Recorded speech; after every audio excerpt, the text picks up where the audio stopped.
What's up with that? But someone put in the comment section, let's see here. Hal Jarvis, the sooner you start this thing up, the sooner I can quit listening to the Johnny Depp trial closing arguments. Just saying, giddy up. For that, Hal, you, my friend, get this cool hat from Blaze and Brooks. As you all saw in the previous video, I get a lot of swag, and I need to start giving it to people because my office can't take it anymore. So, Hal, hit me up on fredminnick.com, click the contact button, send me your address, and I'm going to send you this right here, this hat. I also have for tonight, I have a Green River Cup giveaway, and I have a Sweetens Cove and a hat and also a hat that just fell off the desk. So I've got 3 things to give away tonight, and I do want to say I am so thankful for everyone who tunes into my YouTube. This community is so special to me.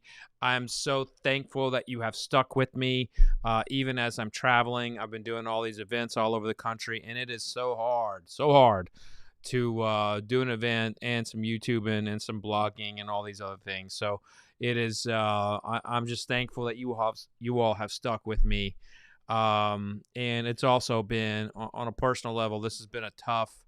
It's been a tough couple weeks for us personally.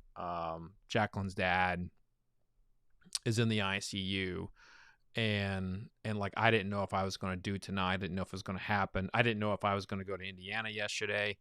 And just how it is. I mean, I wear my heart on my sleeve, and a great man in the ICU right now, with some grandkids who really love him, and a daughter and a son-in-law who really love him, and a lot of relatives who are rooting for him and praying for him right now. So,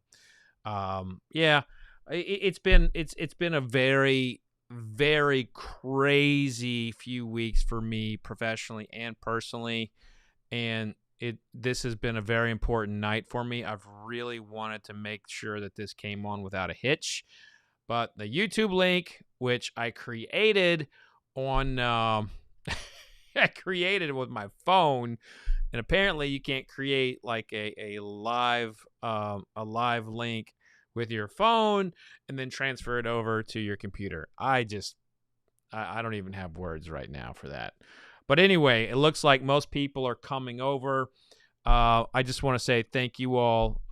Thank you all for the kind words. I see it in the chat here. Saucy Shane, good to see you in the house. SMK, good to see you in the house. Base of all, always good to see you. Vicious Victor T, always a popular commenter in here. I'm really excited. I'm really excited for you all to see this. Now, this is not my selection for what is. So let me back up for a second. What you all are about to see here is actually, it's actually the American Spirits Council of Tasters. Let's see here. Do I have a trophy? This is my spirits competition. So I co-own this. So a couple years ago, a gentleman by the name of Ed Dalheim reached out to me. He runs competitions in other industries, and he started a competition in the spirits business called Barleycorn Awards, John Barleycorn Awards. And he said, I would like to do a competition with you. I think it'd be fun. And this has that's kind of my bailiwick. It's kind of been my thing that I do. Is rating whiskeys and everything. And what a lot of people don't understand is that this is a this is how I make my living. I am not, when I do these YouTube reviews and things like that, I'm not getting paid for that. And I don't really have a lot of avenues to earn a living as a taster outside of like going and physically doing a tasting somewhere. And so when someone presents me a business opportunity that is that's independent and it's not brand affiliated, it's a competition, which I've been a part of spirits competitions for a very long time. I was very intrigued But at first, I said no. And I also said no. I also said no to a lot of other things I've done in my life, and then ended up saying yes. And I just was really impressed with his organization and what he has done with his competitions, and I've learned a lot too. And so I own this, like I own it. And yes, I do make a living off of that. So like people pay entries into the competition, and that's like every other competition that's out there. People pay to enter, and we divvy that out to judges, and we pay judges. So the people you're going to see here tonight on the video, they're paid judges. So we actually pay our judges, I would say, above the standard rate. But when you are in the professional circuit, you don't get bartenders to show up and taste things for free. You have to pay them. And we have some elite bartenders here. We have, the competition is really, really filled with some of the best tasters in the world. And I'm very happy to say that over the years that I have been very impressed with a couple YouTubers, Mash and Drum and ADHD Whiskey. Mash and Drum and ADHD Whiskey were a part of our bourbon tasting team this year. And they got a few other things, new judges get to taste things that, they may not otherwise, like a cream liqueur or something like that. But I just want to say, like, Jason from Mash and Drum just did a kick-ass job. Matt from ADHD Whiskey did a kick-ass job on that. A couple other YouTubers that you may or may not know, Hood Sommelier. Jack is a really great taster. Go check him out. And, of course, if you don't know him through his books, but Lou Bryson, who is one of my mentors when I was a writer for Whiskey Advocate, he also has a YouTube channel. So if you are not really digging into what Lou Bryson is doing outside of his books, you're missing out, because Lou's offering a lot of really good content on YouTube. So make sure you check him out.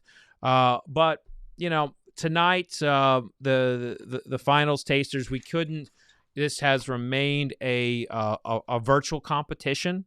So for right now, it's virtual. Next year, we're looking to have a little bit of in person as well, COVID pending. But when we were organizing, it's hard to do business when you do things 6 months out in the middle of COVID, which the planning for a spirits competition is really something that is 6 months out. So you don't make decisions like a month before. It's like it's 3-6 months out before you do anything. And so as COVID was continuing to climb, we made the decision, like I want to say like in August of last year, to remain virtual. And that was a decision that, went into budgeting, went into marketing, went into all kinds of stuff. And there is something that's actually really pure about doing the virtual tasting, because judges are tasting in their own element. They're tasting in their own home.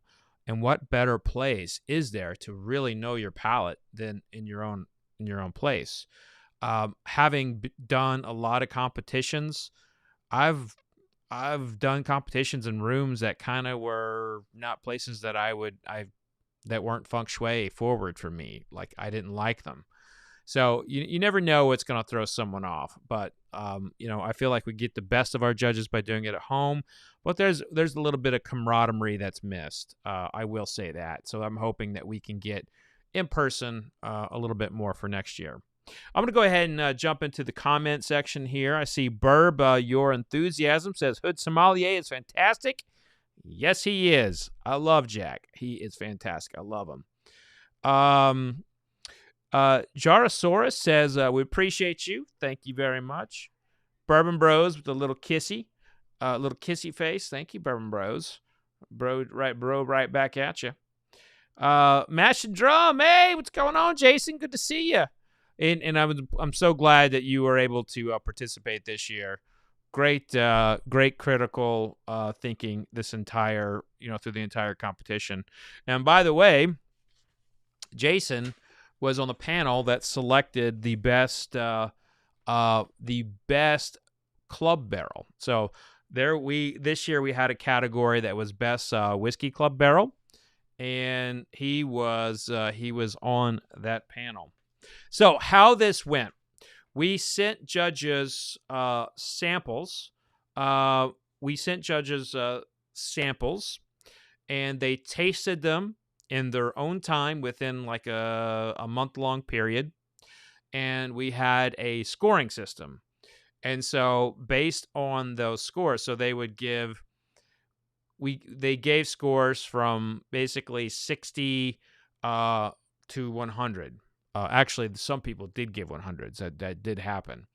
And so they gave scores like that, and then it got entered into the system, and the people who got the same whiskeys or the same vodkas or whatever, yes, there's vodkas in this competition, would mingle together. They would be formulated out, and that would be how we would analyze it. And basically the top tier would get double platinum and like move on to that next phase. And everything else would either get like platinum, gold, honorable mention, or no medal. We actually do give a lot of no medals, and we give a lot of honorable mentions. And we try to give as much feedback to the distiller as possible. But I'm going to do a video about this very soon, explaining about the importance of spirits competitions. In the communities, the bourbon communities on social media, they're not as well understood as I think they should be. And it's because there's so many different types of competitions. But if we look at spirits competitions like we do race cars, you've got IndyCar, you got Formula One, you got stock car racing, you got dirt, you got monster truck. You've got all these different types of races that go on. Spirits competitions are very similar in my estimation because they're different grades. There's different entry points. Some that almost like 95% of the spirits competitions have an entry fee. They are businesses. They are not charities. They are businesses. Sometimes there are charity components, like we have a charity component to ours. Like we give money to the Bartenders Guild, but they are businesses. They are not, they're all a part of something. Even the ones that don't have entry fees, they are connected to like a magazine or an event or something like that. So there is a business component to it. So competitions are a business. And so I'm looking forward to like having a conversation about that. Looking forward to giving a little bit more detail and in-depth analysis of what competitions are and how they can be useful, because they can be useful, and they can also be like, if you know your palate, you know what you like, and they can also be junk. So it's all to everybody. But usually, on this channel, it's just me tasting. But tonight we got a crew, but I just want to brag about our judges a little bit more. We have, I talked a lot about Matt and Jason. They're awesome. But we also have we have James Beard Award winners. Martin Kate, James Beard Award winner, is a judge of ours. Bourbon Hall of Famer Peggy No Stevens is a judge. Francesco Lanfranconi, who is a bartender Hall of Fame. Bridget Albert, the head bartender for Southern Glaciers. She basically created the cocktail for President Obama's inauguration. She's in here. The head buyer for Total Wine, Michael Lowry. Danae Jones, one of the chief curators of cocktails in Washington, D.C., and also works for Sealbox, is a judge. Lou Bryson, A God in Whiskey, is a judge. Susan Riegler, who's written so many books on whiskey, is a judge. Robert Gonzalez, who is like an incredibly well-known bartender in California. We have so many great judges that when you see the results, and please go to ASCOTawards.com to see more of the judges out there. But when you go to when you look at those judges, you realize we have some heavy hitters. We have some major heavy hitters. And judging with me tonight are Tiffany Barriere, a famed mixologist in Atlanta. I'm very honored to have worked with her for a very long time. I think the world of her. Danae Jones is judging with us. Clay Risen from the New York Times is judging, although he is an absentee ballot. So when you hear me talking about Clay, that's in regards to Clay Risen. Of course, Clay's also written several books as well. Susan Riegler is a judge tonight. Robert Gonzalez is a judge on the unaged spirits. He was an absentee ballot. Peggy No Stevens, Bourbon Hall of Famer and founder of Bourbon Women, is a judge tonight. And Tiffany Barriere, I think I mentioned her already. But so those are some of the judges tonight. Now we have had some announcements of the awards. You are going to see, because I wanted you to see the process before we got into the finals. You are actually going to see some tastings of awards that have already been announced, and some of those these have not yet been announced, but I'm going to announce them now. And this is Mash and Drum was a judge on this. Best Whiskey Club pick. This goes to 5280 Whiskey Society Russell's Reserve Single Barrel, the Thunder Chicken. And having consumed that in my life, I like that Thunder Chicken quite a bit. Best New Bottle Design. So one of the other categories that we have in our competition is on the marketing side. And for Best Bottle Design, Green River with that little horseshoe, really resurrecting Green River brand, but that bottle design, absolutely epic. Best Blender. Now, this is something that you can go in a lot of different directions. It can go American styles, it can go European styles, but this went to an American blender, Penelope. Best Craft Distiller overall, Huber's Starlight Distillery. They are crushing it. Best Large Spirits Producer. Now, a lot of this is based on the entries, but Heaven Hill. Best Independent Bottler, Doc Swinson's. Doc Swinson's, I don't think they had anything but a double platinum in this competition. Breakout Distiller of the Year, and you'll find out here soon why. Smooth Ambler. Smooth Ambler had one hell of a year. Not only did they do well in our competition, but they crushed it at San Francisco World Spirits competitions as well. Rising Star Spirits Company, Pierre Ferrand. Pierre Ferrand owns Citadel Gin. They own Plantation Rum. They own Cognac Ferrand. And they just flat out did extremely well in this competition.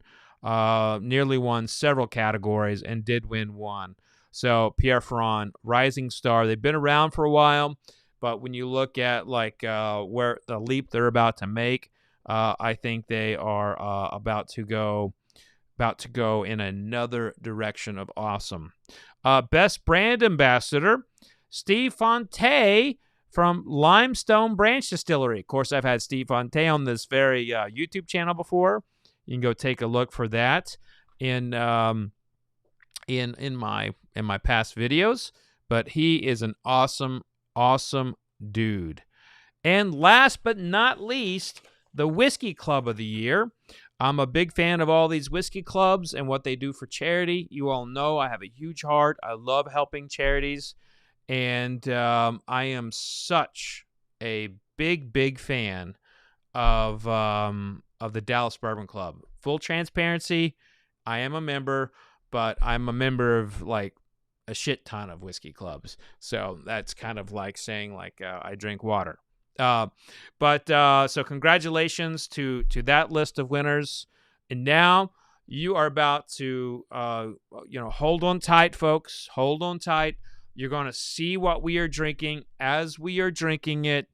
And, the graphics may not be the best, but through there, you're going to know what we're drinking. And at the same time, it's a long haul. This is like a 2-hour video coming up. We have, this is a live stream. I'm feeding a video that was a Zoom call. It was pre-recorded, for tonight. Hard to get everyone to taste at the same time. For a live stream at 9:00 on a Friday, but we pre-recorded this, and you're going to get to see who won Best in Show. And I'm telling you, do not leave. Whatever you do not leave. You very well could be surprised, but most importantly, you'll know who won the competition before anybody else. And it helps me so much if you hit that like button right now. Hit that like button. It lets other people out there know that this little old channel is out there plugging along with this live stream. So if you hit that like button, it goes a long way to helping me with the rest of the night getting new viewers. So here we go. Check it out. Here is your 2022 finals of the ASCOTs. Giddy up.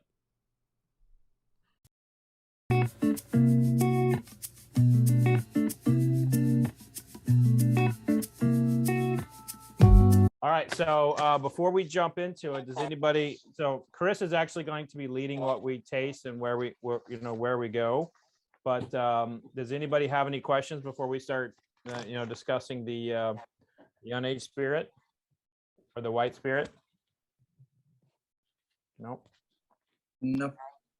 Okay, so here we are. We're here to determine the best in class and best in show, and we all tasted the white spirits category, which is essentially a category that is like tequilas, vodkas, and they can do other things after the fact, but their core is like unaged and what have you, whereas like the whiskeys and the brandies, those are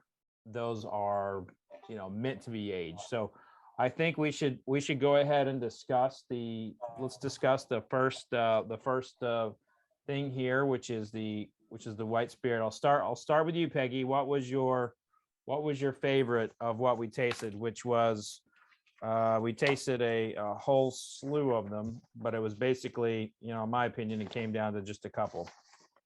Yeah, I have to tell you, I was torn between two. Okay. Mm-hmm. But one was the Reposado Tequila, number 221.3.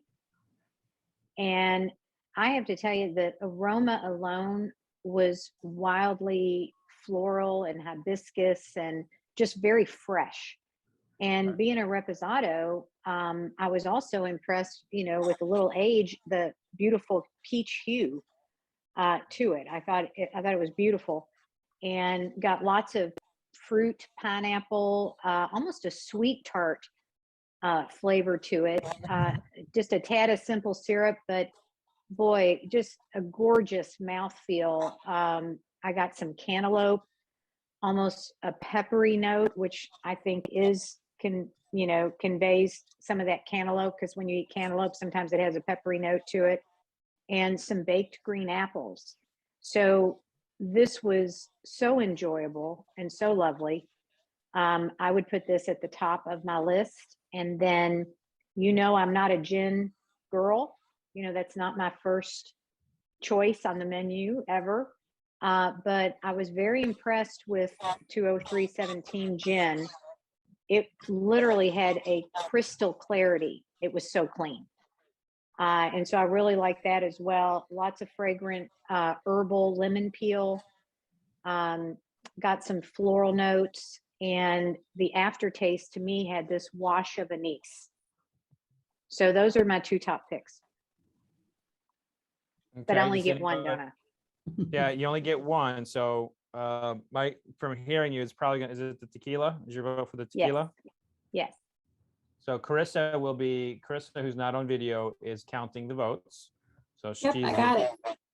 She's got the tequila down. Okay. Dee, you're up next. Okay, so I had a top two also, but I'll just stick with my actual pick. Definitely the mezcal for me. On the nose, there's light smoke, very, very light smoke, but it's very like sweet and salty on the nose for me, almost like Chex Mix, almost like a sweet and salty Chex Mix is what kept coming to mind when I was smelling it. So I like that a lot. And then on the palate, more of the light smoke, some tropical fruit skins, some pepper. I got kind of like a chalky, dark chocolatiness. The finish was hot but long, and it wasn't too overpowering, so I liked it a lot. So mezcal's your winner. Yep. All right. So it looks like the agave's got the front runners here so far. Chris has got that vote checked in. Susan, let's go to you. What was your favorite in the white spirit category? Well, it's really very funny because Peggy and I had the exact same top two, but now I need to choose one of them. Am I going to go with the tequila, or am I going to go with the gin? And I'm very, very torn because I'm not. I know you're a gin girl. Yeah. Yeah, I know. I'm not usually a tequila drinker. And I do love gin. And when I was having that gin, I thought, wow, there's like citrus peel, cardamom, but again, very, very clear and great. And on the other hand, the tequila was, to me, very complex and really rich. So I guess I'm probably going to have to kind of give that little edge to the tequila. That was the 221/3. So it sounds to me like tequila is in the lead. I'm going to go to Francesco now. Francesco, if you can go ahead and unmute yourself and give us a 411 on what you think right here on your favorite. Well, above all these spirits, the white spirits, I truly enjoy the tequila the most in terms of sensory generosity. There is some beautiful, wood notes such as Angelica from Roots, and as typical I come across when it's a great crafted, pot still tequila. Like the lady said, I truly enjoy, I agree with them on the tequila. The second best for me was the mezcal and the gin. That was kind of the runner-up. The mezcal, I found it to add somewhat of the lactose characteristics of a cheesecloth that meets Gouda, smoked Gouda cheese. And so there was definitely a little bit of had volatile aldehydes as well. But the gin started good with a strong juniper, but then became almost somewhat monochromatic at the end. And that's why I lost a little interest on that one. But the tequila reposado for me was the winner. Okay. Chris, that's another vote for tequila. Now we go to Tiffany. I love that everyone's all over the board with this, but agave for the win for me. The mezcal did exactly what I wanted it to do. Lots of saline, almost ocean water right in the beginning. So it was just very complex. The nose was soft, peaty, but the smoke came through. Definitely a long middle, very subtle end. Savory, I wrote down poultry also. I thought it was elegant. And my number two was that beautiful reposado. Okay, so that's looks like we have 3-2. Carissa, what was the absentee ballot So Robert was an absentee as well, and he chose the Mezcal as his Okay, white so spirit of the year. All right. So it's Robert Gonzalez. We got a tie.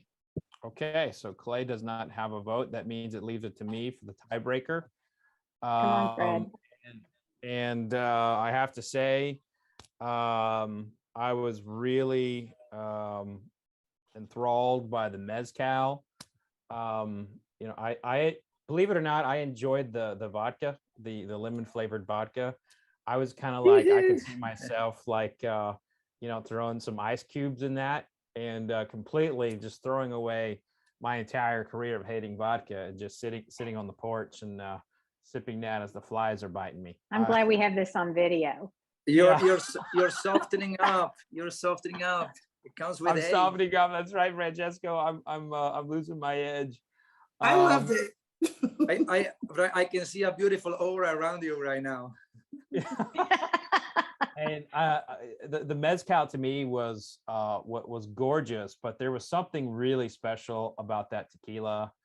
I've really, I'm such a tequila fan, and when I'm not sipping on bourbon or rum, it's usually tequila, and that rep was to me was an incredible representation of a tequila and a category of spirits that I just love. So my vote, while close, and also the rum too was spectacular. I thought the rum was really spectacular, but it didn't feel right in for the winner here for me. So I went with the tequila. The tequila is my winner. So I guess I'm the tiebreaker on that, and the best white spirit is the tequila. And Carissa, do you want to read the results of what that tequila was before we go to the bourbon? Absolutely. So that tequila was bottle number 221_3, and Yep. that is the Familia Camarena Reposado Tequila. I've seen the brand, I purchased the brand. I have not always drank the brand with a happy face. So it's usually very sharp to the palate. It's the shot of choice here in Atlanta. So I'm very impressed that the Reposado came through the way it did. Kudos. So this is the Gallo brand, right? The Camarena. Yes. Interesting. Could you tell us what the gin is? Just because I really did like it quite a bit. The gin is Wilder gin. Huh. Okay. Yeah, I was curious about what that was too. Wilder. Never had them either. I had never had that before. Well, they did an excellent job, and that was that will also go on to when this is playing for people, they'll be able to see what we are tasting in the middle of tasting it. So I guess now we've got a lot of whiskeys to get through.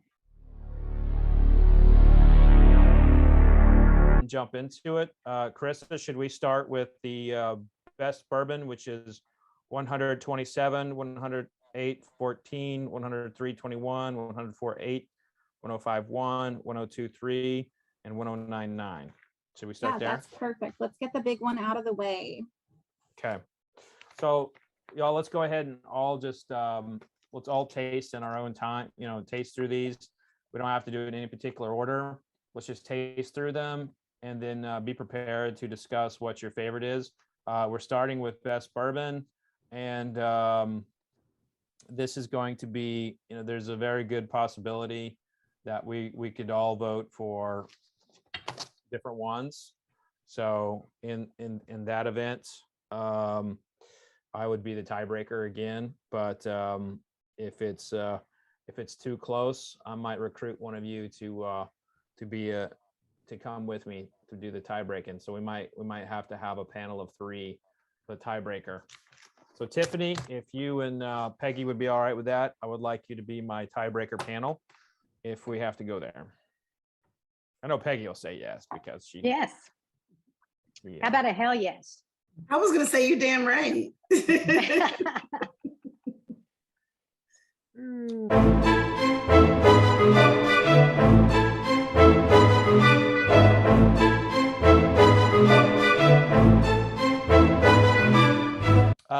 All right. Yeah. So I'd also like to take a minute too to kind of like we're all very in touch with whiskey. I just want to get your thoughts in terms of like when you're doing a blind tasting, how do you approach it? Kind of what's your technique? Do you have something that you look for a little bit more than other things, especially with whiskey because of the wood? And Susan, I'll start with you. Like, what do you when you're doing a blind tasting like this, what are you looking for? Complexity. I'm really looking forward to finding some depth, especially if these are whiskeys that are competing internationally. I'm assuming people are sending in their best of the best, and I want to look for something that I very first on the nose say, boy, there's a lot going on in that glass. So that's probably my basic approach. And Dee, I know you're a retailer and you're a consultant and a mixologist. You're on the front lines of this, so you taste every day. What do you when you're in competition mode versus sales mode? Is that a little different? Do you taste differently for a competition than you would say if you're doing like tasting notes or something for a retailer? I kind of taste pretty much the same. Well, okay, so when I'm doing tasting notes in general, my process is basically the same, just in terms of how I experience spirits. But my approach in something like this, like a competition, is similar to if I'm doing like a barrel pick. I am drawn towards the things that take me away from the quintessential. So I'm typically not looking for caramel, cornbread, and like all those type of notes per se. Like if it's expressed beautifully, obviously I'm going to be drawn towards it, but I'm going to be more drawn to something that kind of veers away from that. Something that takes me more like fruit notes, the coffees, the chocolates, and things like that, the herbs. And I tend to favor those spirits just a little bit more when they take a You're looking journey for the in flavors. outlier. I love Huh? it. You're looking for the Yes, I outlier. love an outlier. Exactly.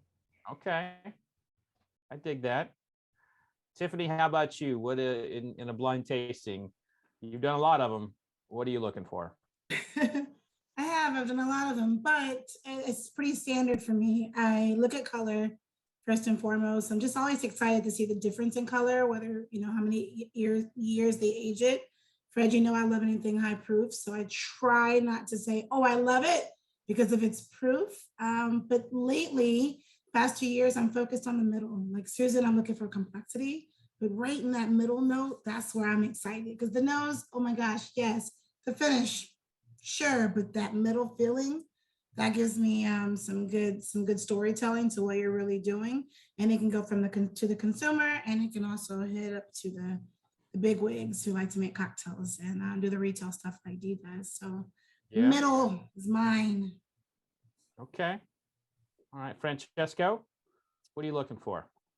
Well, on a blind taste, if I've been given the information about the alcohol strength, I'll probably tend to taste the strongest and for last. But to me, it has to trigger that je ne sais quoi, that you go like, oh wow, let me go back to it, and there is a lot of average, for the most part. But when you come across the champion you already know, and unanimously in a panel, it rises among the other peers. So there's something that with our experience, we're able to discern right away, or it's just like a thoroughbred horse, right? The one who's going to make it, with the exception of this year.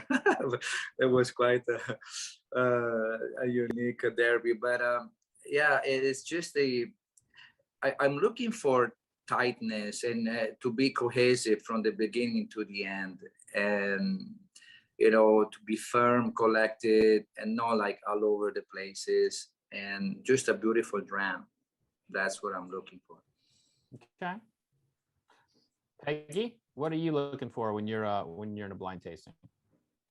Well, always complexity for sure, but I think I try to look under the next layer for intensity. So I kind of walk myself mentally through fruit, sweet, spice, earthy, savory, herbal, and then I look for those layers of intensity and how they harmonize. And so, when I get a whiskey that kind of walks me around all of that flavor wheel and I take a sip and it draws me back to say, I wish I could pour a glass of this. I just like a genuine surprise. So I always look, a little bit for the surprise, something that, is unquestionable that I would drink on my own patio, because I think that's what the consumer looks for. I agree, and it sounds like we all kind of are in like that same in that same wheelhouse of like what we're going for. Dee going for the outlier, she knows what she wants going in. I typically am like, to me, like you don't get to this stage if your spirit's not any good. So I am a big believer in like how many points on the palate it's like resonating for me. And so that tends to be my tiebreaker, as well as finish. I don't in spirits competitions, because sometimes Francesco and we've been on panels that we had to taste 500 spirits in a day, I feel like. And sometimes you got to move very quickly. And I know sometimes you don't get as much time with the glass as you like, and so like I'll give it like a little bit of a nose. But the palate is really what is what I look for in the tasting. And I've got in this bourbon, I've got one standout best bourbon for me, and it's I'm not going to say it's not even close, because there are a couple for me that are a couple points off, but I'm just really in love with one of these bourbons on the table. But I will start with Francesco. You tell us what is your pick for best bourbon? For me? Mm-hmm. Okay. I am, okay, I got two. I think number 100-27, I think it's a good, solid classic. And, for 62.7, even without water, there's a very firm, velvety mouthfeel. The next one, I think, is the second last. 102-3 is 57%, but the sherry, also the sherry finish one is always the second sample, 108.14. So if I would have to say, and I'm going back on the 102.3, I would go with the 102.3, but the sherry 108.14. So I would take 3 out of this bunch, but once it comes down to the decision, curveball, I'm going with 108.14-14, the sherry. Wow, jumping Curveball. out of tradition with sherry finish. Okay. All right, Peggy, what's your pick here? Well, I had 4 top runners, but if I were to pick the thoroughbred, it was 100-27. Francesco, you started with this, and I was like, I love you already, Francesco, because you got me. You get me. I agree. I think this was a clear classic, but beautiful oak, fumed oak aroma to it, and just a almost chewy caramel before you even taste it. And that to me was a classic. The toffee notes on the flavors, the black pepper stood up to speak along the way. Sturdy finish. Again, the intensity of the oak came back through.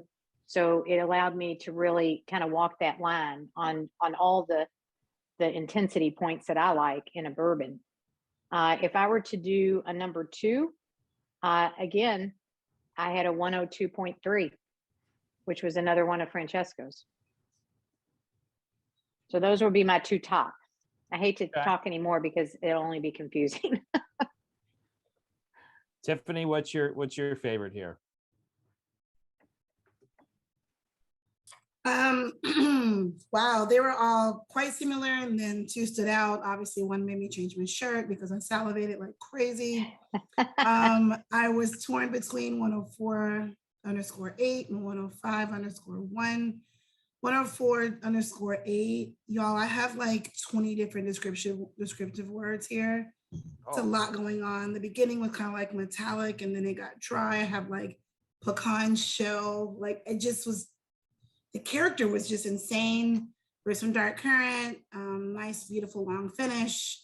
It just had this volume. I could definitely see myself sipping it slowly any day of the week. But that 105, y'all, it made me change my shirt. It like had this fresh baked bread pretzel nuance to it. A little bit of baking spices, super approachable. Of course, I looked at the proof. I thought about the consumer. It was just super subtle, lots of beautiful character, cherry notes, just was quite divine. I wanted to finish my sample, so 105_1 for me. Tiffany, I have to tell you, that was my third choice on bourbon, and I 100% agree on that earthy, woodsy pecan. I put chopped pecan nose, earthy, woodsy. Yeah, it was there. And If I have to guess, I think 105 for me is wheat based, wheated bourbon. Yeah. Okay. Let's go to Susan, the tasting pro with Whiskey Magazine, along with Peggy. Well, I kept going back and forth and back and forth. You might have seen me picking up glasses, nosing, tasting again. And this was tough. There were a lot of really excellent sips here. I really liked 109.9. I got a lot of fruit, peach, apricots, a little milk chocolate, cinnamon brown sugar. Really enjoyed it. But I kept going back to 100_27 because again, that was just right in there, hitting all those complexity with, right off the bat, the nose to me was very fruity, but at the same time, then the caramel came rushing in, baking spices, they all kept kind of trading off, going back and forth. And I just thought it was a really rich, complex, balanced bourbon. So I would go with 100_27. Dee, I'm starting to see a theme here. It looks like 127 is might be taking the show. Where are you right now? What's the I'm looking for the outlier in here. If I'm going to guess what the outlier would be, it'd either be 108.14 for you or 105.1. Am I right? I got you. So I was going to say, true to form, I think I picked the outlier. So 105.1 was in my top 3, but my actual pick was 103_21. Oh, yeah. Yeah. Okay. It's my number 2, my number 3. The tobacco there is nice. Was my top one. I got a lot of maple, a lot of cooked red apple that I really liked a lot on the nose. I know. Am I spotty right now? No, you're coming in fine, but you're just frozen, and that's fine. The audio is the most important Can thing. you all hear me? Yep. yes. Yep. We can hear you. Oh, okay. Okay. Yeah, my internet's been a little wonky. But as long as you guys. We could hear her. But my favorite was going, Carissa, if you want to come in and give us Clay's vote as well. But my favorite was going with the Kentucky tradition. To me, 127 was an example of a great bourbon. And so that's where my vote is. And we got D back. D back, you was telling us about 103.21. Yes. Why that was a hit for you. So I was just saying, yeah, I love the like almost torched maple and cooked apple that I was getting on the nose. I get a lot of pepper, a lot of citrus, baking spices, red fruits. There's just a lot going on the palate that all kind of gave me that journey that I wanted. I also got, funny enough, I don't know which number you guys said you were getting pecans on. I was getting pecans on this one. So yeah, I like this one a lot. I think that was 105.1 that was the pecan There bomb. okay, yeah, I get that in 103.21 also. Carissa, what was, it seems like the vote has swayed toward 127. My vote was there. Susan's and Peggy's was on that one. But what was Clay's vote? Clay actually voted for something nobody else did. He picked 102_3. Okay, that was in a lot of people's trifecta. That was in my top 4. I was gonna say that was my top 2. It was up Yeah. there. My top 3, yeah. Yeah, I mean that definitely was a horse in the running, but there can only be one victor. So congratulations to 127. We will not learn the name of this because it will go on to compete for best whiskey. Let's go ahead and you're going to have you'll have that bottle, but there's an extra bottle of 127, correct? Yeah, there's an extra bottle of 127. So if you so you'll have a little extra to sip on. But let's go ahead and move to best rye. That'll be 125.1, 124.4, and 123.6. Well, shit, this ain't gonna be easy.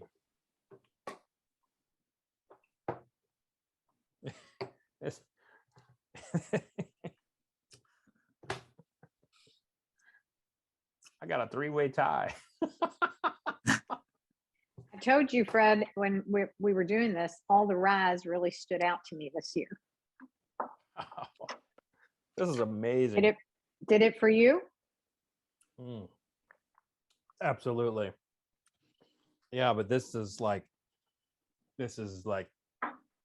wow. You're right. Well, I'm ready to discuss when you all are, but you want to talk about drawing straws for me personally. I have a definite This is, in my career, this is one of the best, like,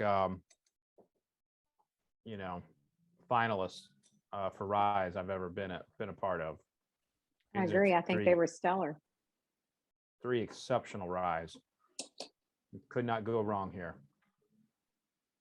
All 3 of these distillers should be extremely proud.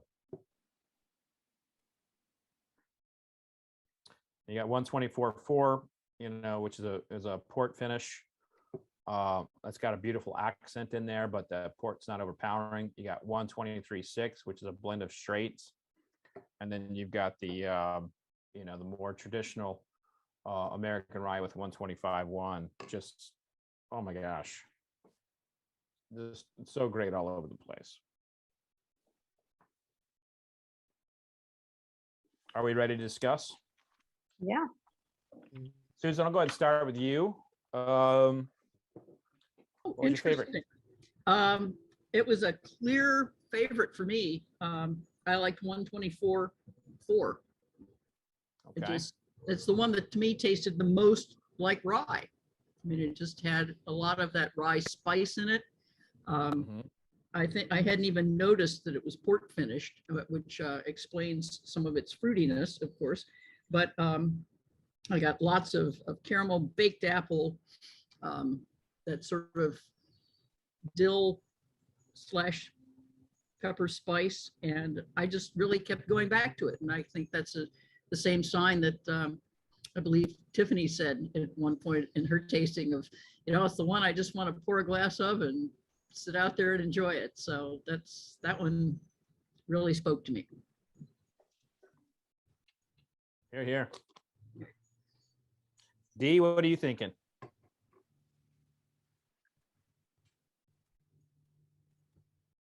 think Dee's frozen again. Uh-oh, we lost Dee. Francesco, So I'll my go to you. favorite was very clear too. There we go. We got Dee back. Really? It was when it's my turn. Yeah, hear me, Lee?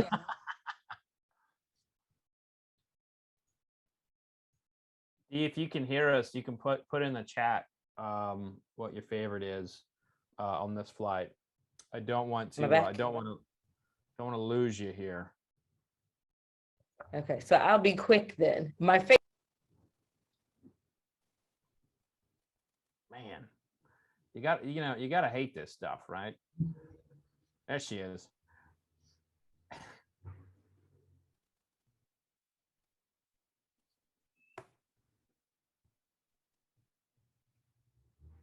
123.6.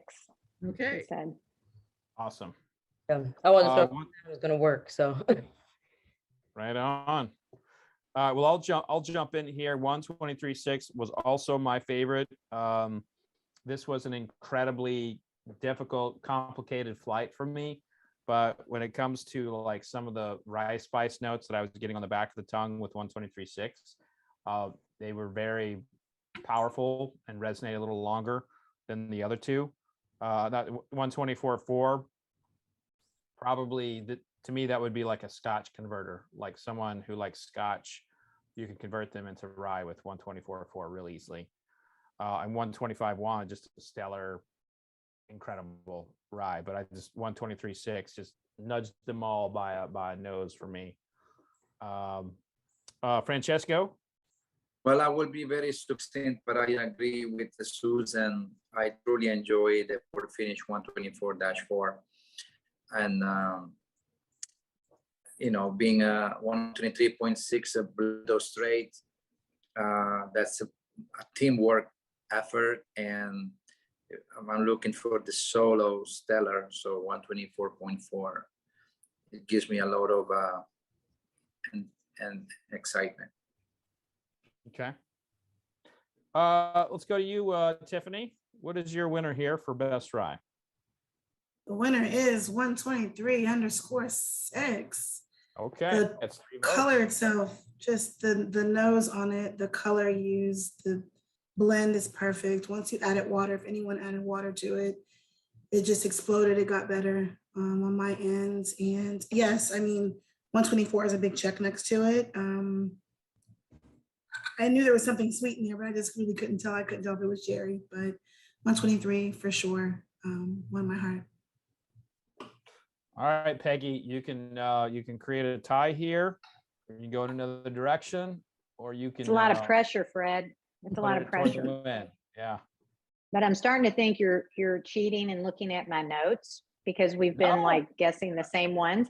I'm at 123.6. Man, Okay. won my heart. And I'll tell you, it was sugar dates, brown sugar. I mean, it just had this beautiful sweetness to it. But traditional rye, I like to punch me a little bit with the spice. Mhm. That's what rye is all about, is adding that quality of spice. And so the elevation of cinnamon on the finish, just was beautiful. And that won me over. Now, Susan and Francesco, that 124 was my second. And I did get that traditional kind of dill note that you get from rye. I got a raisin cassis-like, and that was the port speaking, I believe. But I just had to say that spice kick in of the cinnamon finish of the 123.6 was awesome. Awesome. Carissa, his vote is less dramatic now, but I'd love to know what Clay's vote was for best rye. Clay agreed with you, 123.6 on that best rye whiskey. Wow, a 5-2 vote. So your best rye is 123.6. As we go to best Scotch, you'll still have some of that 123.6 to compete for best overall whiskey. After best Scotch, we will take a break of a few minutes. I've got glasses everywhere. I'm sure you do as well. And we might have to change shirts or ASCOTs again, so it's all good. And I know someone, if you need to make a phone call or something like that, this would be a good time to do it. So let's go ahead and do best Scotch, which is 1532, 1555, 1544, and 1501. Oh, we also have best. The next one we have is break.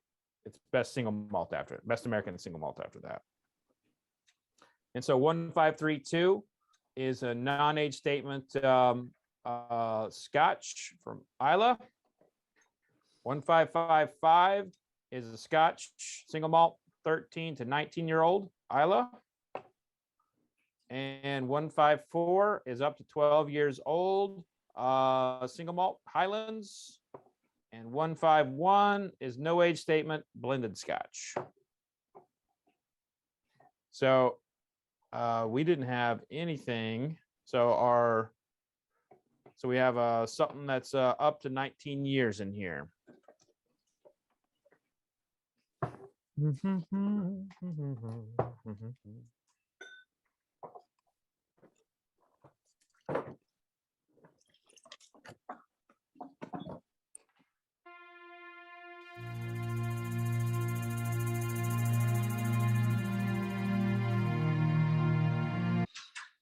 There's definitely some complexities.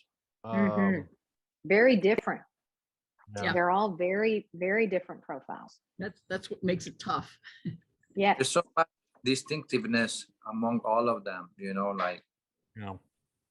it's everyone fits a different time of the day. Yes. Good way to put it. I like that. Which one's your breakfast scotch, Francesco? The blended. Oh, very good. Okay. Definitely. I wanna ease in. Goes light. Yeah.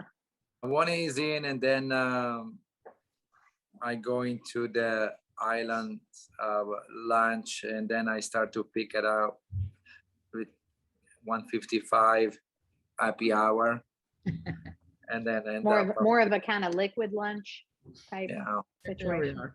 I like a Dean Martin lunch.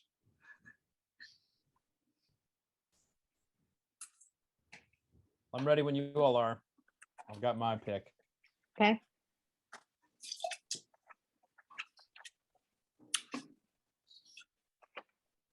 And it looks like we have lost Dee, so we've lost our tiebreaker.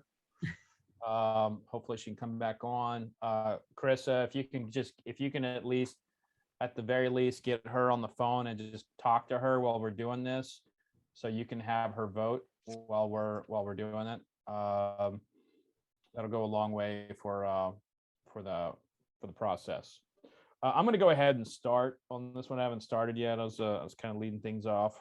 But I'm going to go with 1555. So 1555.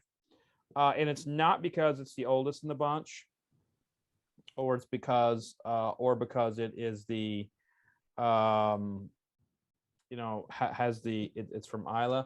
To me, it's because it is from Islay and it's not overbeaten. It's like really, according to the label that we have here, it is from Islay, and this is not one to me that just screams that. And while I love peat, I find that peat often masks a lot of the incredible qualities of nuance. And like, to me, this is 1555 has a lot of complexities to it. There's a bit of honey here I just really love.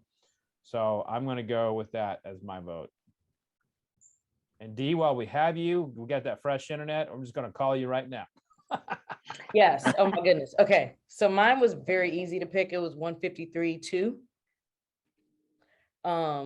The palate to me was just like insane. I got like jalapeno pepper spice, like a very significant spiciness that I really, really liked. It was another one of those things that took me away from what I was expecting. A lot of orange peel, a little campfire smoke on the finish. I like it a lot. Awesome. Okay. Peggy? Oh, I agree wholeheartedly with D. 1532. The mouthfeel alone was sensational. You could cut it with a knife and fork. And I love the almost sea salt smoke. If I were to put that together, because I did get some of that peat essence, but it was just rich. And it's what I want a Scotch to be. It also had kind of roasted nuts, that malty note. So I really enjoyed it. And, 150-1 was a close second for me. Interesting. The blend almost stole the show for Peggy. Love it. Tiffany? This one was tough for me. I really enjoyed them all. 153, as much as I really loved it, and I think I would drink that on any day of the week, it was just a little too oily for me. It's like almost like a fat wash for me. Once you added water, it was pork belly. Not a bad thing, just not my attention getter. Scottish dish, by the way, pork belly. Yeah.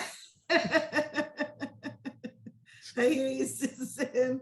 It was a tie, honestly, between 150 and 155. 150-_1 had this like nutmeg and clove, just really comfortable, middle of the day vibe. But I went with 155_5, just because there was this like saline, salty, zesty thing going on, like lemon zest, but there was also like a crispness to it. I wrote down the word acorn just because of like there was this bitter, dirty thing that I just kept going back to.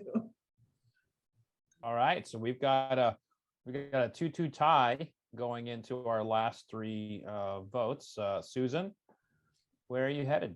You're not going to believe this, but once again, Peggy and I have the same 1-2 here. Were we twins separated at birth? What happened there, Peggy? I don't know. Or we drink too much together. I don't know what it is. Oh, is there any such thing, really? Right.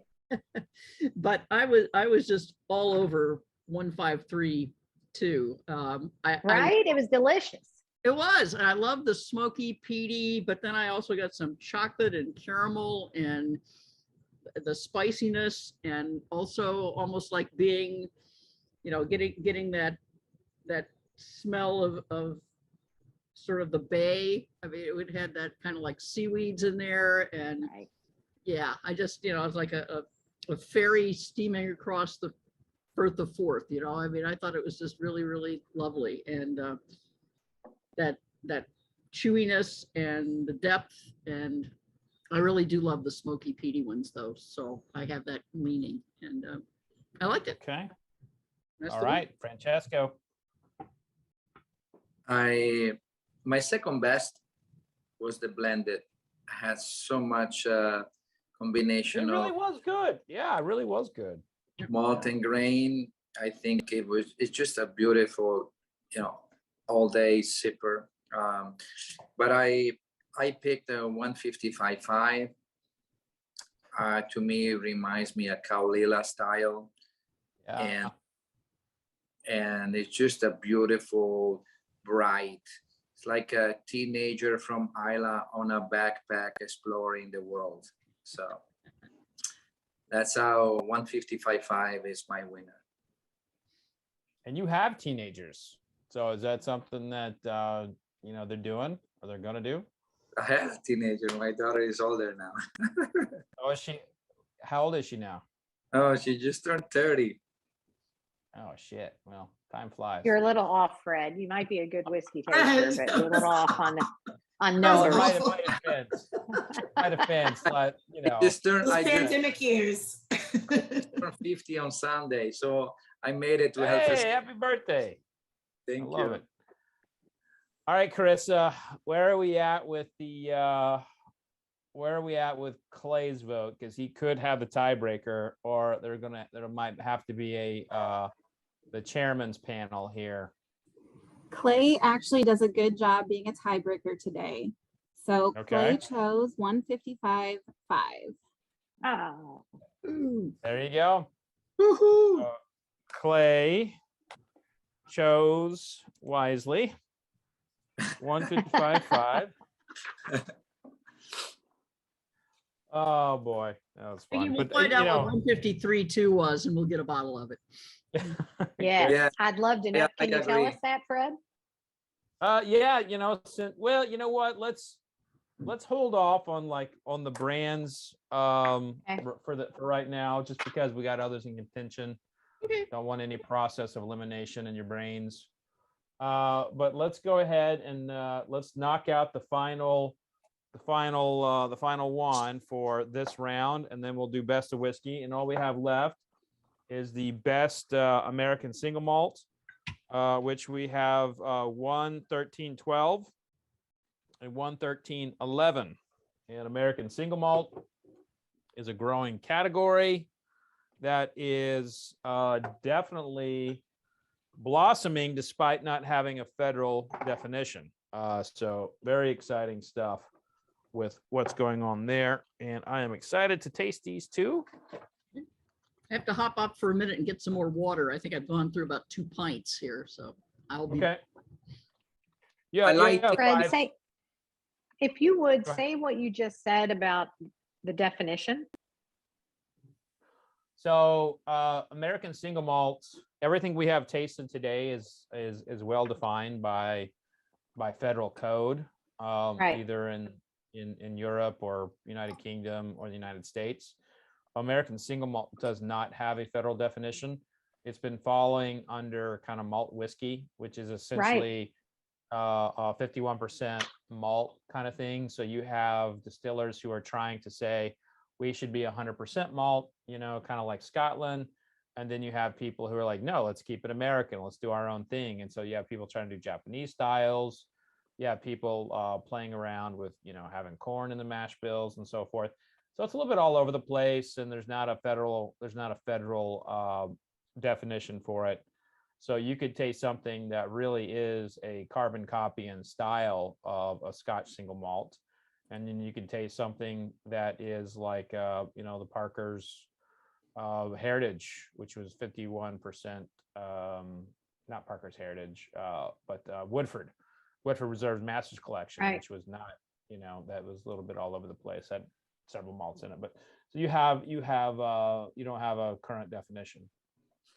Yeah, and I agree with you. There's not. I'm just wondering really what the holdup is on formalizing it. Well, it's the federal government, one thing, and they move at people want to say they move at a snail's pace, but they move at the behest of the industry, and the industry has not decided what they want. It's not like when they tried to change the size of barrels, the industry basically said, no, don't give a definition of the size of barrel. I don't want that, because there's a large vocalization of small barrels. There's a large vocalization of what is a single malt on every side. So, and I honestly don't really have much of an opinion on it. I think if you're gonna push me, I'd probably say, you know, until bourbon has federal standards, because that's what everybody was doing. And so American single malt doesn't have a majority of everybody doing it one way, I think. And until that happens, I don't think you can really have a guideline. Some good old fashioned industry drama there for you. Love me some drama. Juicy scoops, am I right? Juicy scoops.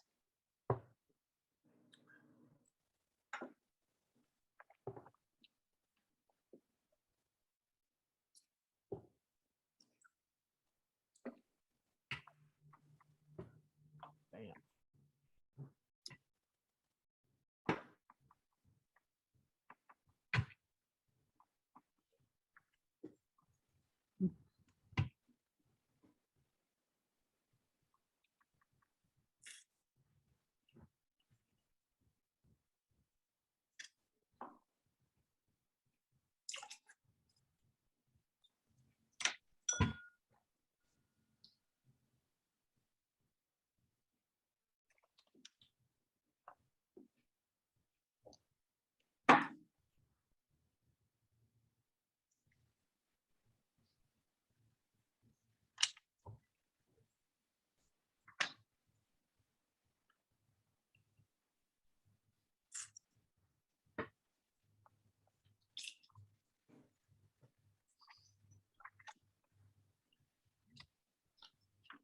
Well, this is an easy one for me. First time I've had an easy flight.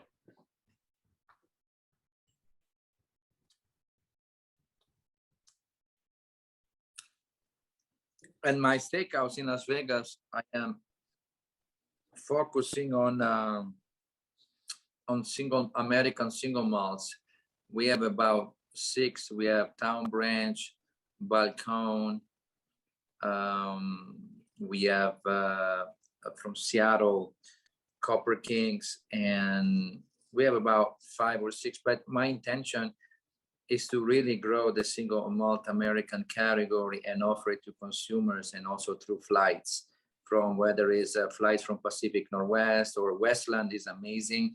The Gariana, Oregon Oak finish, So it's I really believe that Steve McCarthy from Oregon, from forgot this distillery that he sold, but you brought in a Scottish peat to make this whiskey back in like 15 years ago. It was a visionary. But I think American single malt will have definitely a chance to be on whiskey menus, and I like to be a promoter of that new category. Yeah, I mean, I think it's great. They just gotta agree about what it is. You know, that's the only thing that's hurting them. Because Right. like, Francisco, have you tried the Colvagan, which is from Santa Fe? Kilbeggan? Yeah, from Santa Fe Spirits. Yeah, they do some good stuff. Yes, is a mesquite wood, I think, Yes, right? smoked with mesquite. The black label, orange writing. Yes, Kilbeggan is very good too. It was one of the pioneers after McCarthy. Right. 2014, 15. Mhm. Yeah, it's I really but enjoyed it. Tom Branch is also doing something very good out of Kentucky.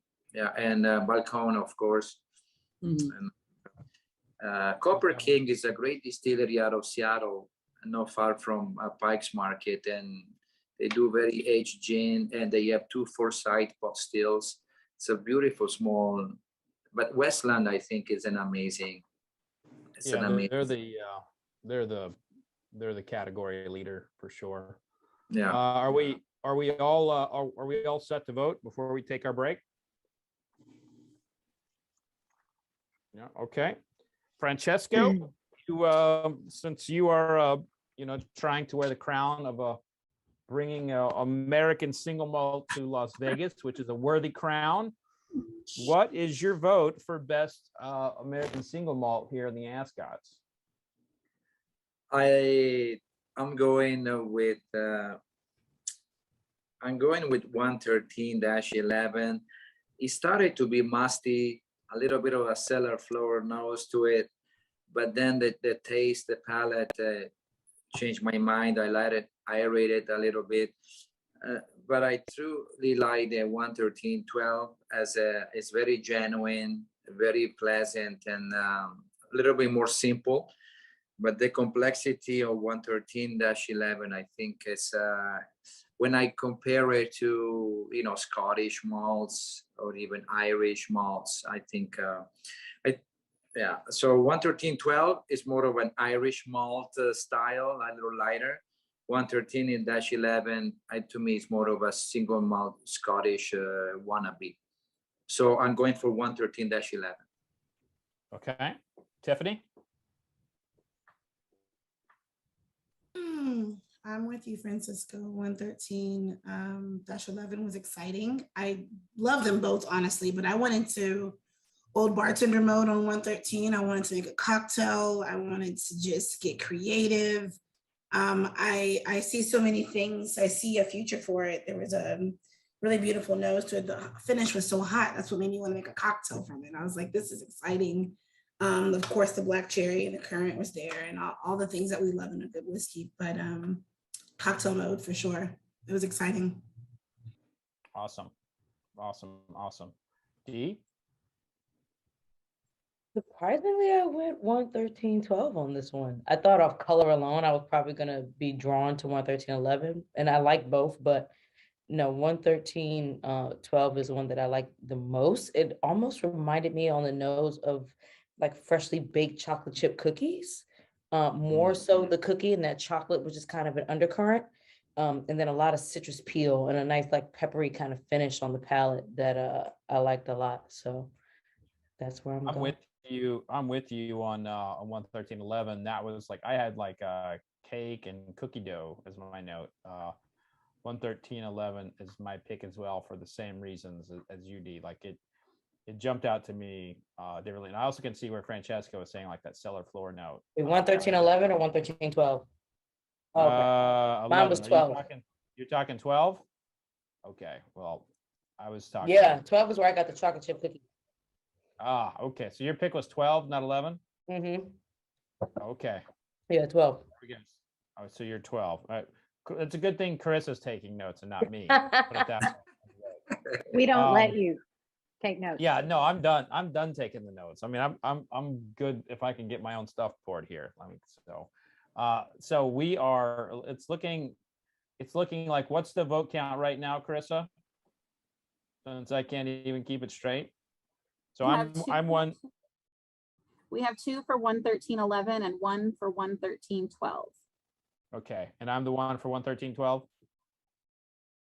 No, D. You're You haven't one voted thirteen. yet. I had okay. 3 down so far for 113.11. Fred, That's what- Tiffany, and Francesca. Okay, I didn't get Right. Fred's vote. I will write that down. Yeah, I'm 11. Okay. So 3 for for number 11 and 1 for number 12. Okay, so you can seal the deal here, Peggy. Or voted you yet. can, what's that? I haven't voted yet either. But if she votes for 113, Oh, that's true. 11, that's the true. majority. That's true. Let's And see you where she know, goes. I'm going to have to. 113.11, hands down. Typical single malt. You know, I was looking for cereal tones, but there was this huge wash of kind of the topping of a creme brulee. You know, that kind of sweetness to it. The wood sugar, you know, really came through, and I got beautiful toasted notes. It was just very complex to me, and even got some golden raisin out of it. So it just wrapped, you know, the viscosity was beautiful, and I had to go with it. I liked 113.12. I can totally see where D was enchanted with that. But I just got, you know, swept with the 113.11. Susan? Oh, I liked 12. I thought 12 was just elegant.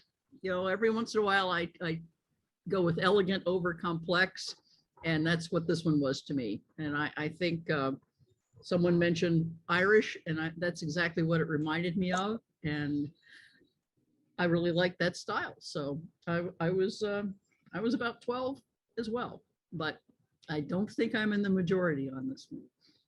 Well, you know, but you know, they could be just one vote behind if Clay came your way. So Carissa, what was Clay Rising of the New York Times vote here? Clay's vote was for 113.11. Well, there we are. D, it's just you and me on that one. I was gonna say, Susie, you know what's up. It's okay. All right. That's the beauty of a blind, though, right? You know. Absolutely. And, Absolutely.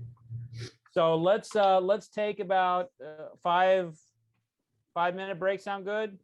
Get self situated, or do you need more? Oh, no question. How much? You said 5? Yeah, 5 good. How many glasses do we need? After this, for Best in Show whiskey, we will need.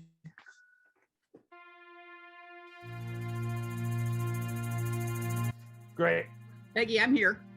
Okay. Great. All right, since we have tasted, okay, so everyone saw the bottles that you need for the taste off. Everyone got those? Yep. Great. So let's taste the things that we haven't tasted yet.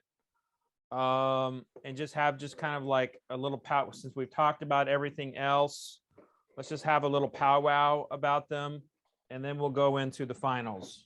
Sound good? Okay. So that would bring us to the American whiskey, which is kind of a general category that we throw things into that are blends of straights that you know, they don't want to go in that, or they have like or there's some kind of, you know, they go into the wrong, they enter into one category, but you know, they put a rye, a blend of bourbon and rye in bourbon, you know.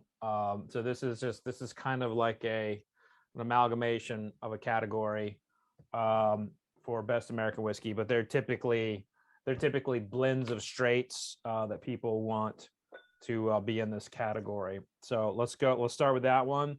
That is 111.3.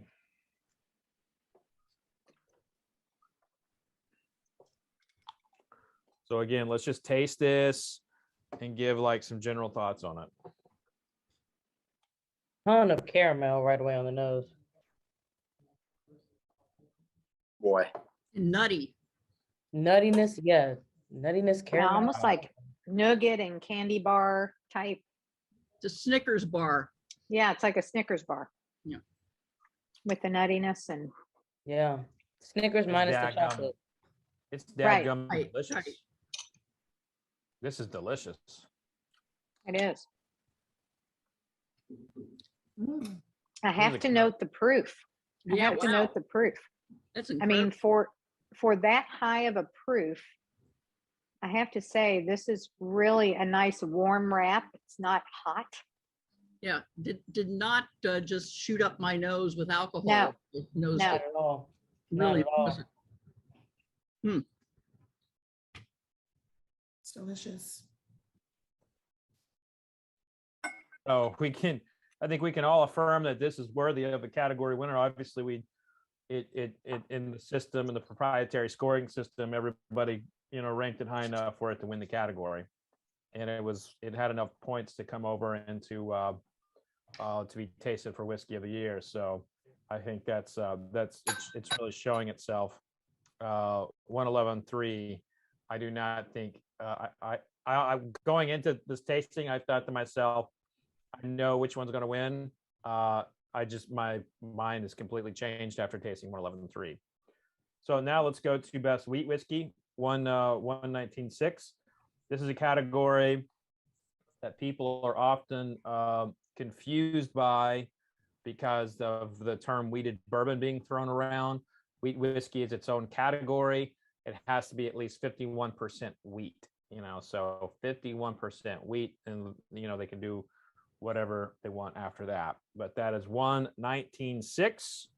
119.6.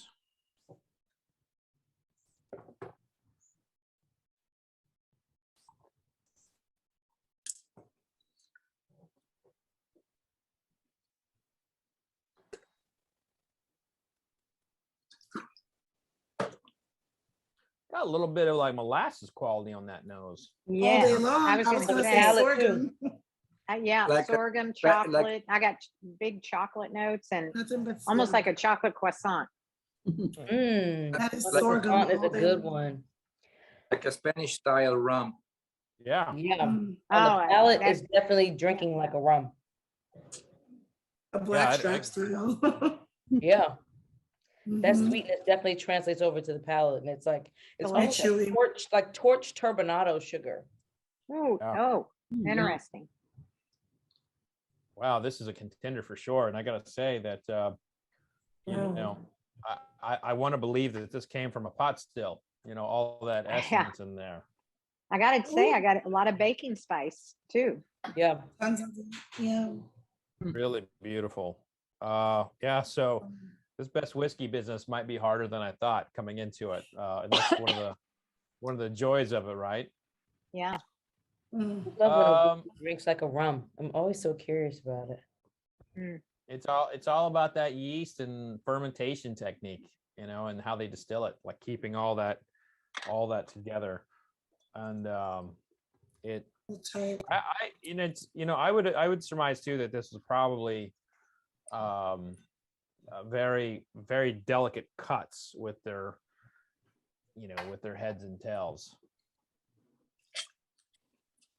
But that was freaking gorgeous. Let's go now to the light whiskey. Light whiskey is a category that was put on the books in the late 1960s to compete with vodka. It has to come off the still at higher than bourbon. Basically, the max is out at like a 180 proof, and then it can go into used barrels or uncharred barrels. So it's a category that basically was meant to be more neutral. The category flopped in the 70s, and then they started using it in blends. And now that you have a distiller that was a primary blend maker for Seagram's, that is now making whiskey for clients in MGP in Lawrenceburg, Indiana. They are actively selling light whiskey, and it's making a little bit of a resurgence.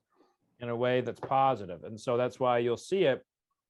It's always lighter in color, you know, so this could be like a 10-year-old light whiskey, and but this is lighter in color. So 115.1 is your light whiskey. Immediately, it's like caramel and sugar cookie. Mm-hmm. It's definitely giving something baked. Get some honey for sure. Mm-hmm. Almost straw-like. Yeah.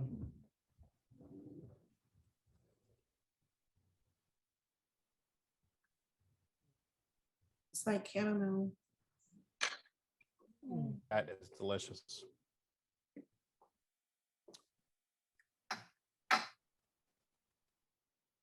Feel free to call out whatever you want on this. I just wanted us to taste it. We don't necessarily need to each of us elaborate on it, but if you Did find anybody something in get there, a little bit of like herbal sage or It's definitely something herbal happening. something Yeah. herbal on that flavor? I mean, it's lovely, Mhm. lovely. I would go down. I would throw in I some would say cannabis rosemary. notes on that. I'd say it's got a little bit of that cannabis, you know, herbally style. Not asking if anyone partakes, just saying. Well, thank You would never do that. We won't Me. ask how you know that, Fred. Yeah. Not this group. All right, let's go to the best Tennessee whiskey. Tennessee whiskey is a style of bourbon that must be made in Tennessee, and it has to go through a charcoal mellowing process, you know, popularly known as the Lincoln County process, prior to going into the barrel. So that is what Tennessee whiskey Can is. you say the number, please? It is 116.6. And once you put it on the nose, you'll probably know Peggy more so than anybody. For sure. That maple charcoal for sure. Yeah. All that banana. My close kin, Mhm. Tennessee. Yeah. We know. This is yeah, that's a Tennessee whiskey right there. Oh yeah. Yes, sir. But there's some strange because usually, I mean, you get the charcoal filtration, but a little bit of a rosewood. There's some. That's I Tennessee agree on with it. you. You say rose, I say kind of cherry.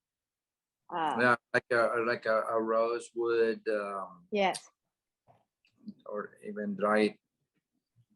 dried fruit type Yeah, essence. but Yeah, also it's very concentrated, like almost like a raisin. Yes, Yeah. yes. a little doughy on the nose. Mhm.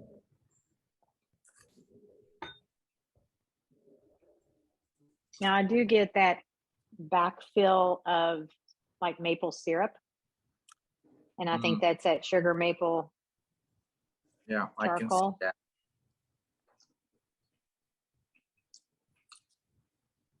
It's very lean.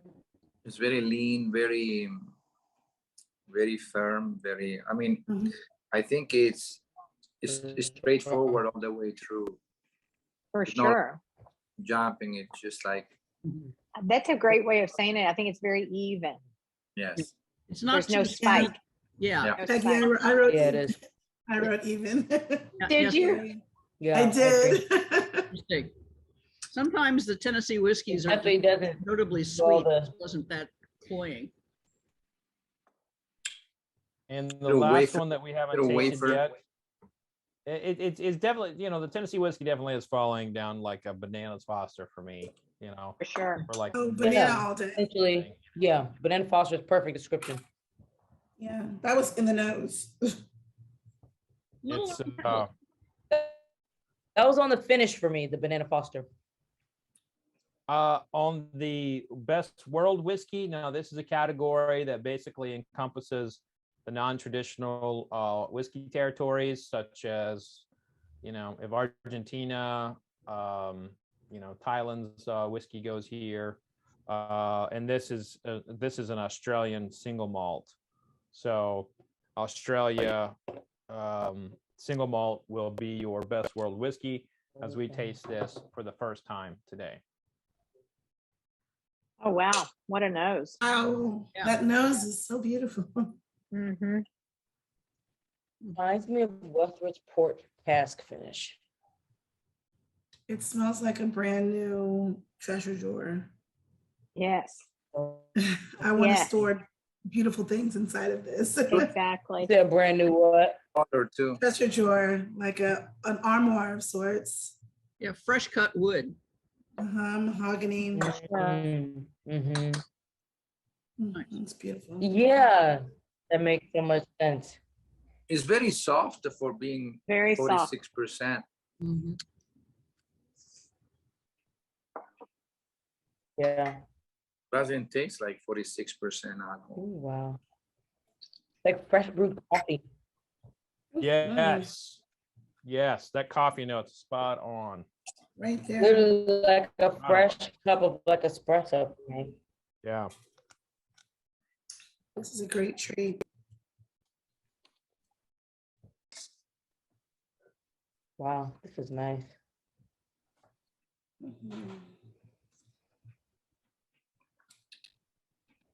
There's a little bit of malty note to it. A And a little subtle cereal peach. tone. That's delightful. Like granola, almost like granola.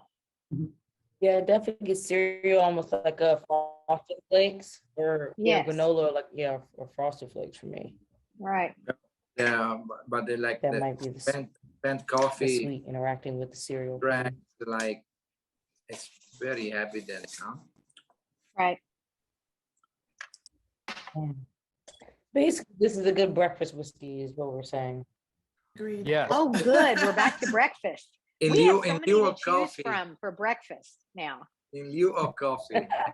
Yes, Yeah, drink it please. with your grape nuts. You know. Right. I haven't had I grape would nuts absolutely in I put a don't know how long. glass of this in my coffee for sure. So let's do this now. We've tasted through the whiskeys that we have yet to have, and not a last place finisher in the bunch, if you ask me. These are all fantastic.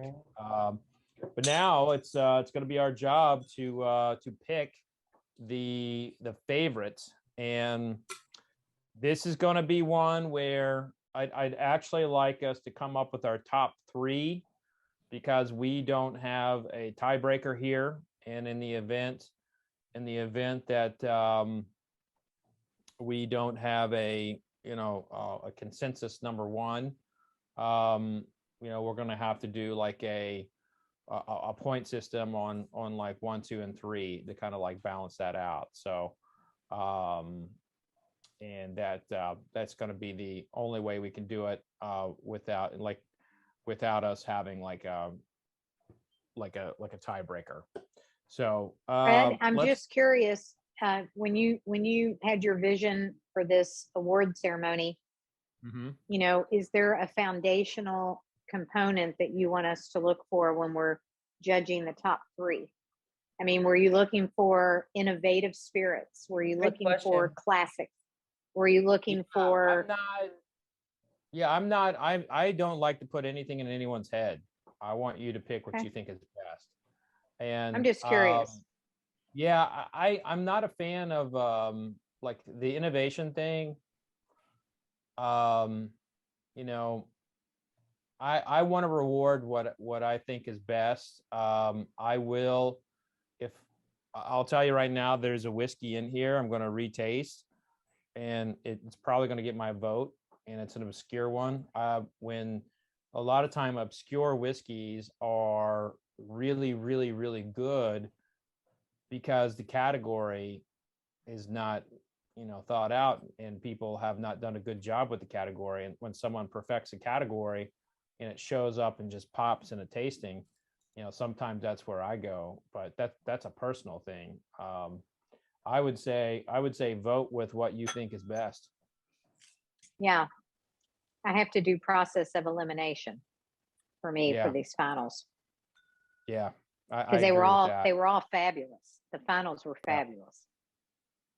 And this year we had more than 800 entries. which was a big increase from last year. It's only our second year. Puts us in the top tier of spirits competitions for a number of entries. So I'm just very excited to where we are and the growth we have and the incredible judges we have. And my vision and hope and dreams and goals are that we can do this in person for the finals at least next year. And that is that's the hope.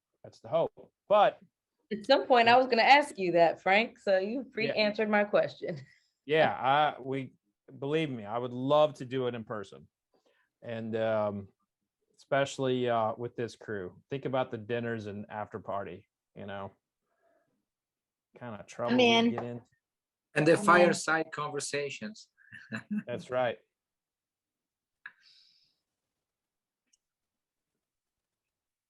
And Tiffany, we know you have to get going in the next 30 minutes or so. So, we'll go ahead, we'll get through this. I think we'll definitely be done within the next 30 minutes. But are we tasting also the other ones, or we're gonna now you're on your own. Now you're on your own to taste, and when everyone's ready to pick their favorite. So we're picking the favorite among these 9. Yes, pick your top 3. Say number 1, three. This, number 2, this, number 3, this. Okay. Okay.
Are you sure we can't do top 5? Just do top 9. Let's just make it easy.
I've got it narrowed down to 5. I'm down to 4 now. Woo. I'm on 5.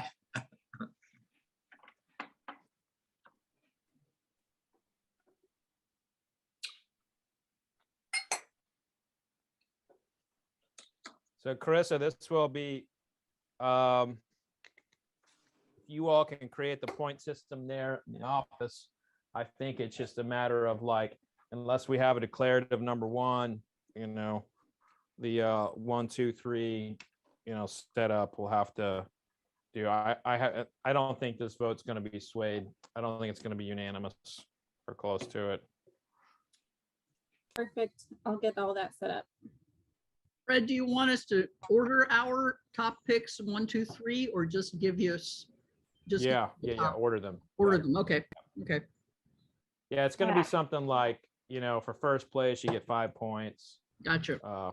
Yeah, and it's not a matter of like we're making it up as we go. We are not. We have this contingency in place.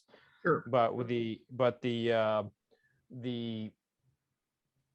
have 7 judges for the finals for a reason, but one of them couldn't be here for this. So, and then yeah, so that is that.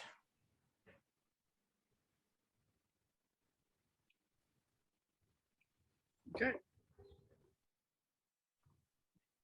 My 3:30 phone call said it's okay if I jump on at 4. Just a heads up. You know what's up?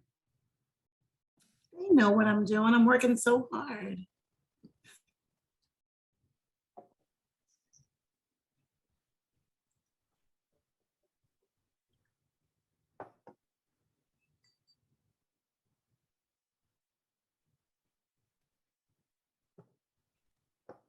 You know that song Torn Between Two Lovers? I think I'm there. Mm. 2 lovers. Yes. I'm in love Becky, with 2 of these and I just only can't. 2 lovers. Only 2. When I was younger, it was 3. Oh, Let's go.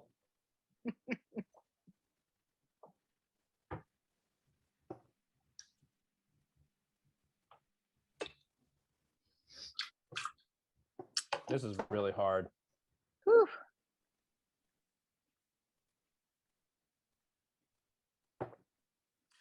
I want to share with you something like, if you would be appointed as an ambassador for one of these brands to represent it to the world, which means you can travel for the company worldwide and speak for one of these brands, which one would it be? Are we guaranteed that offer? Well, you have benefits in 401k. But if you would take one and go like, I believe in this, and this is, you know, my next few years I dedicate to this brand to let the world know how good it is. I'd probably get fired within the first day. No doubt. Yeah, because I would no doubt say something that would piss somebody off, which is in my DNA apparently.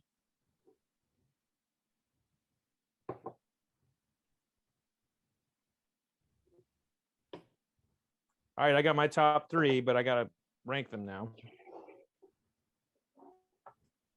Yeah, the ranking is the very tough part.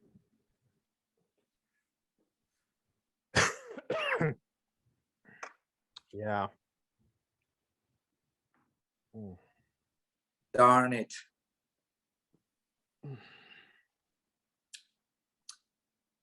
Stuff.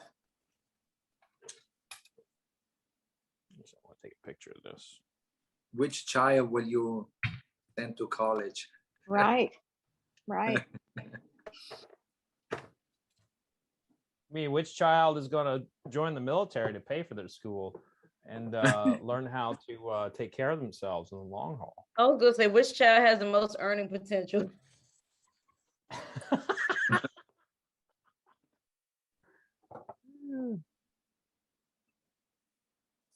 Well, at this level, all these brands already achieve a platinum status, correct? Double platinum. Double platinum. So it's quite remarkable to coronate to crown their efforts.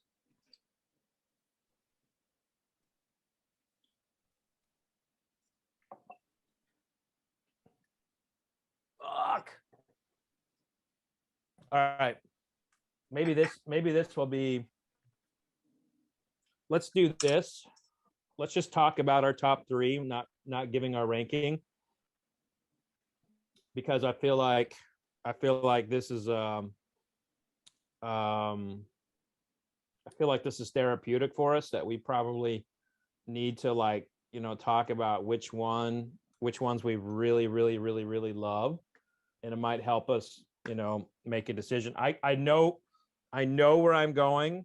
I have my ranking, but let's go ahead, and I'm sure you all do too, but if you're ready, let's go ahead and talk about our top three, and let's go. Susan, you're always ready. Oh, well. You're always ready. In order to maintain some neutrality, I'm going to go in strictly numerical order here. Okay. So my top. That's so German of you. Yeah. So see, 10027. Okay. 1236. 1612. Okay. So Wait a minute, Susan, I'm sorry. Can you repeat that one more time? sure. 10027. 1236. 1612. Those are your top three. Those are my top We're three. gonna think again on some stuff, Susan. We're gonna think again. In no Peace. particular order. Yeah, I put mine in numerical order. So Okay. All right, D. Okay, so I'm gonna copy Susan and just do it in numerical order. So the first one is 123.6. Second is 155.5. And third is 161.2. Okay. All right, Tiffany. Well, I'm not following in sync. No particular order. I'm in love with a lot of them. 115, 127.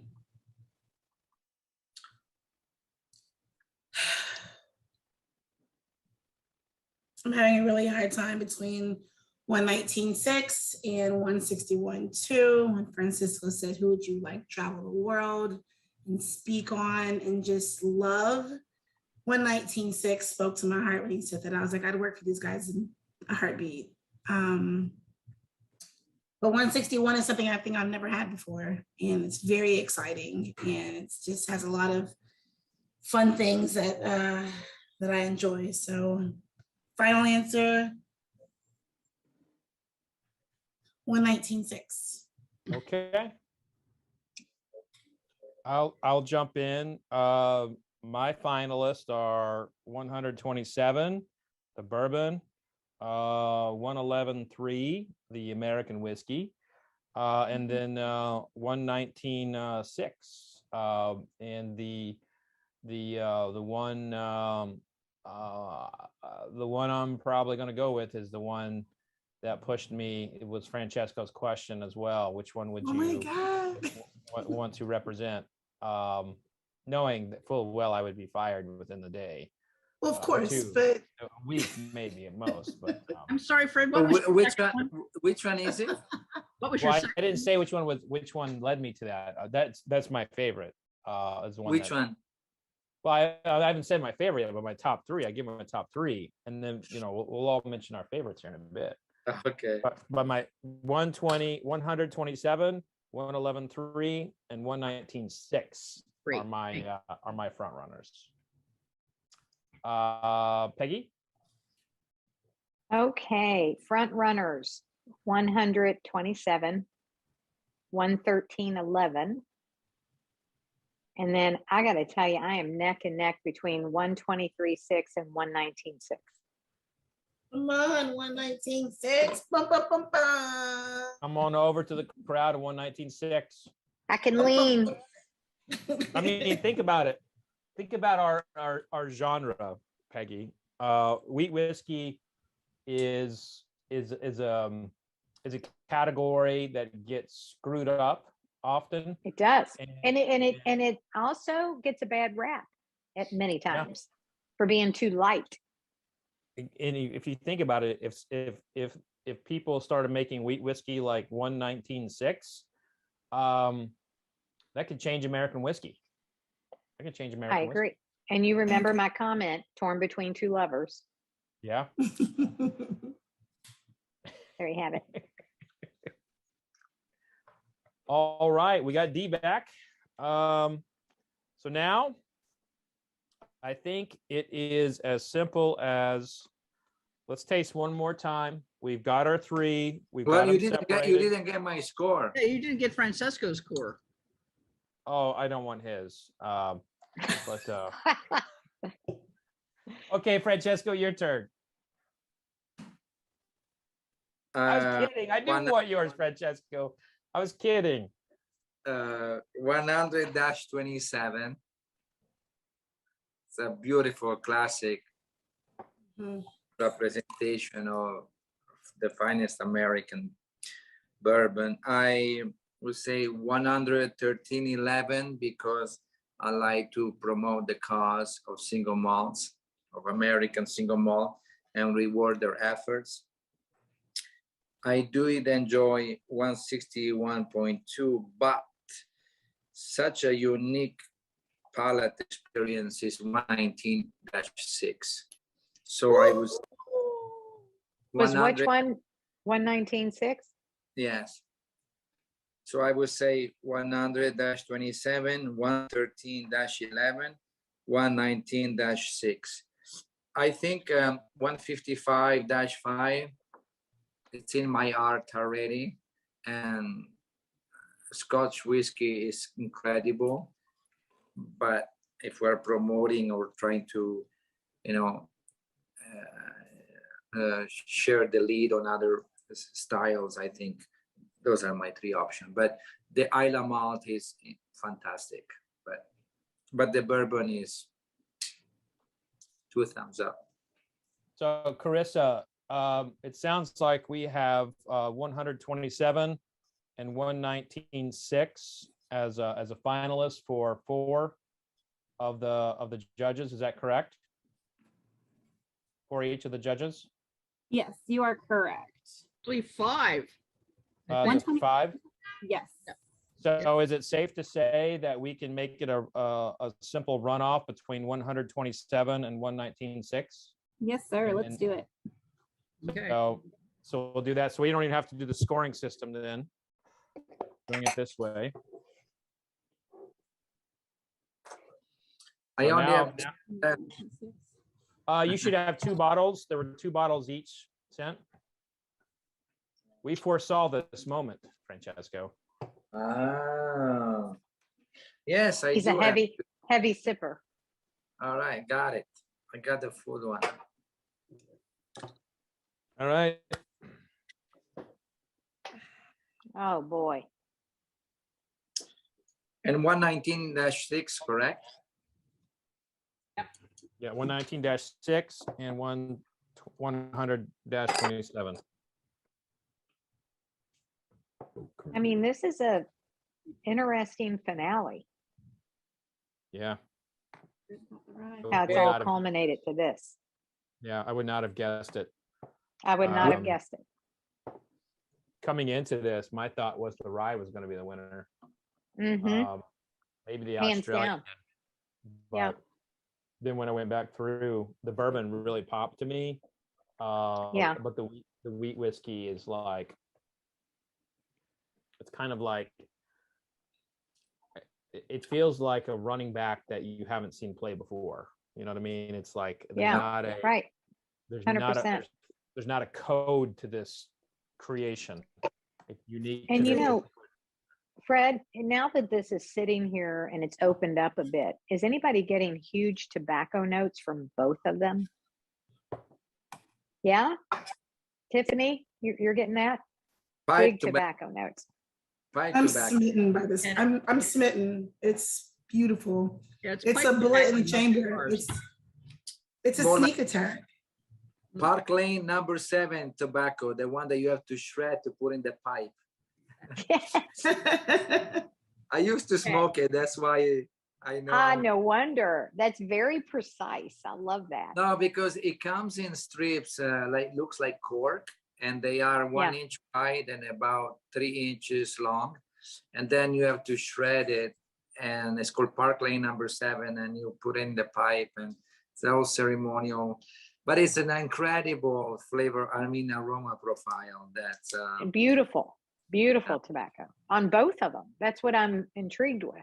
even more on number 1, more pipe tobacco on the bourbon. Yeah. A little bit of on the wheat, I get a little bit of that ovomaltine, the chocolate, the cacao powder that you Ovaltine, yes. Yes.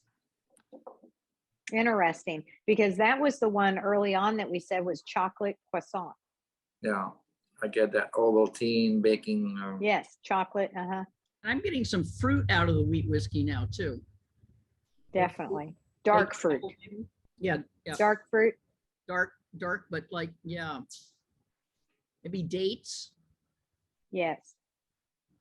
Stone fruit type. When I taste the wheat whiskey, my first thought is that it was bottled at the right time. That's a great statement. Yeah, I don't think this is a like, however this distiller is making this wheat whiskey is perfect.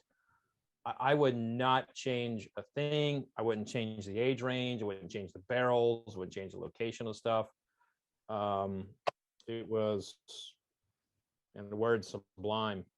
But what a close taste off here. Well, what's so interesting, they're very similar in proof level too.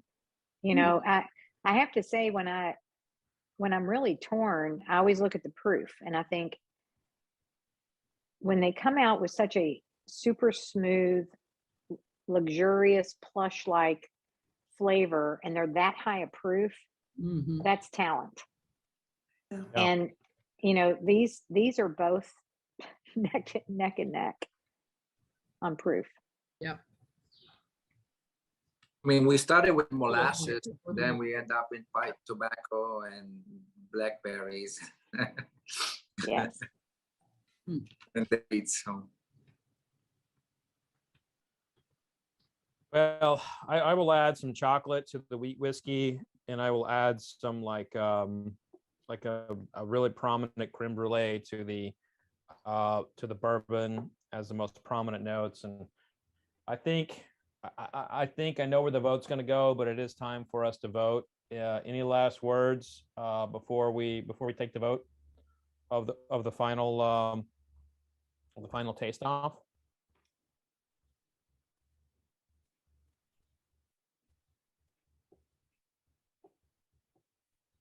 I'm tasting it one more time because I think I'm right. I think I know what I want to do. All right. Just a simple raise of the hand. Who votes for the bourbon?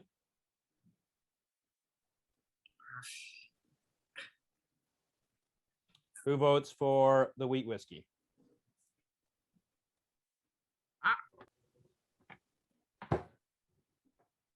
Susan, Peggy, although you voted for the bourbon, are you good with this?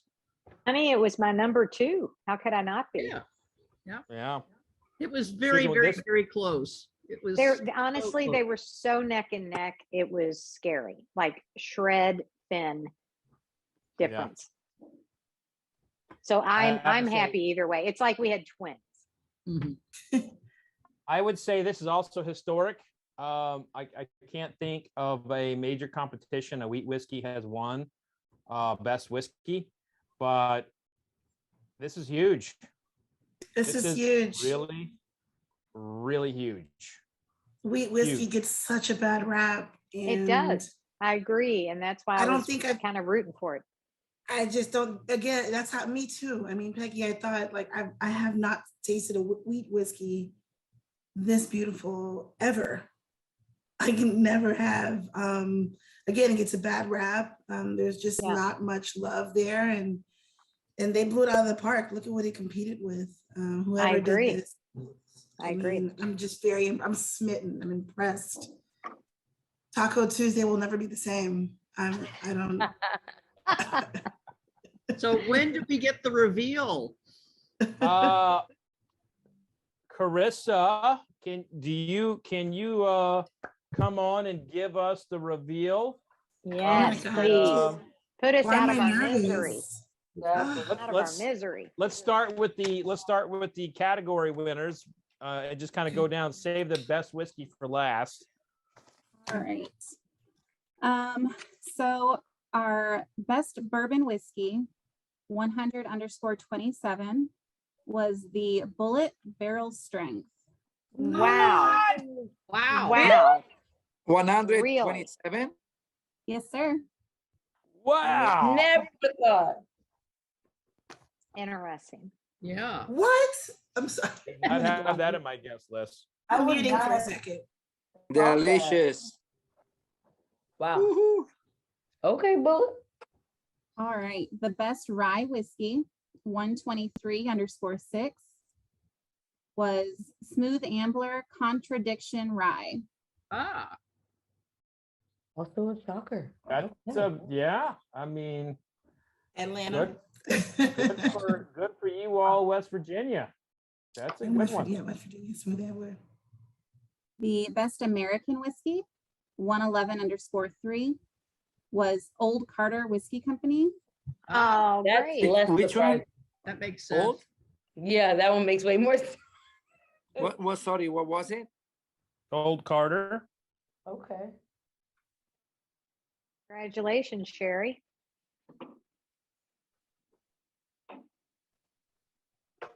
The best American single malt, 113_11, is Old Line Spirits single malt sherry cask finish. Old Mine. Old Line, Old Line out of Baltimore. yes. Okay. Cool. Mine or line? Line, as in Line, straight like line. fishing line. Gotcha. Thank you. The best light whiskey, 115_1, is Penelope American Light Whiskey. Ah. Great. What is it? Wondering because I have theirs. Penelope. Penelope. But I've only tasted it once. Okay. Okay. The best Tennessee whiskey, 116_6,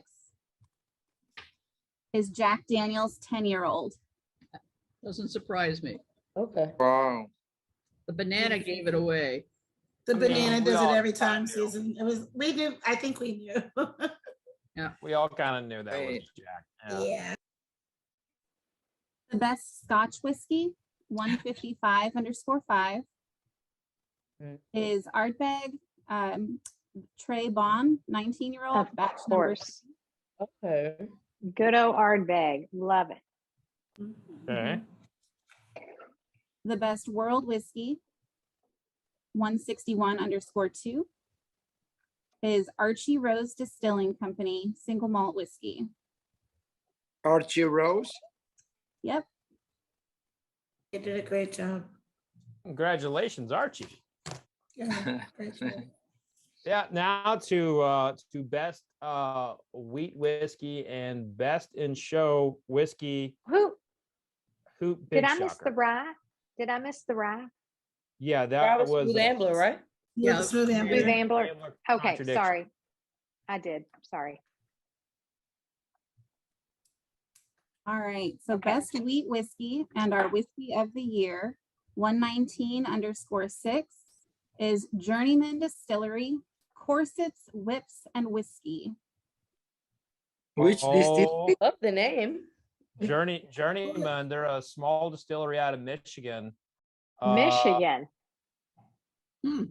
Small. This is like a minor league team beating the Yankees in the World Series. This is a very tiny distillery, and they just took down the biggest spirits company in the world for best whiskey. Fred, Wow. is this a sourced product or No, they they make it. They distill it. Then they congratulations. Wow. And I'm pretty Congratulations. sure they're pot still. I'm pretty sure they're pot still too. So Wow. I'm gonna pour a little bit of that wheat whiskey and just say congratulations to Journeyman, all the competitors. But I mean, this is Rich Strike. This is Rich Strike winning the Kentucky Derby. It's Rich Strike. There's a theme to the year. I love it. This is like this would have been if someone's like laying odds on this thing, this would have been a long shot in a big way. But because it's a wheat whiskey, but two, such a small distillery doesn't usually, they do well, but never like this level. And Fred, I got to tell you, after working with so many craft brands over the years, and knowing the blood, sweat, and tears and the capital dollars they put in, taking a chance, Right. on making it through. Bravo. So I mean, cheers to this Journeyman. is definitely the Rich Strike of the ASCOT Awards. So cheers to you all, everybody. Thanks for coming on. Thanks Right. for being a judge. Cheers, Fred. You all are so awesome. Thanks for lending your palettes. It's fun. Huge win for Journeyman. Huge win. Absolutely. Amazing. Wow. Wow. Amazing. Epic. So cheers, you all. And let us all go and enjoy the rest of the evening with maybe like a cocktail and a cigar or something fun. Well, Amazing. cheers, you all. Cheers. This was a true blind competition. This was a true everything. Like there was no, we just found the best that was in the competition. Congratulations to Journeyman. Congratulations to all the winners. But wow, what a competition! Wow. Great. Cheers, everyone. Thank you, Fred. Cheers, you all. Thank you for having us. Thank you. Cheers. Cheers. And at the end of the day, we're not drinking, we're learning. That's right.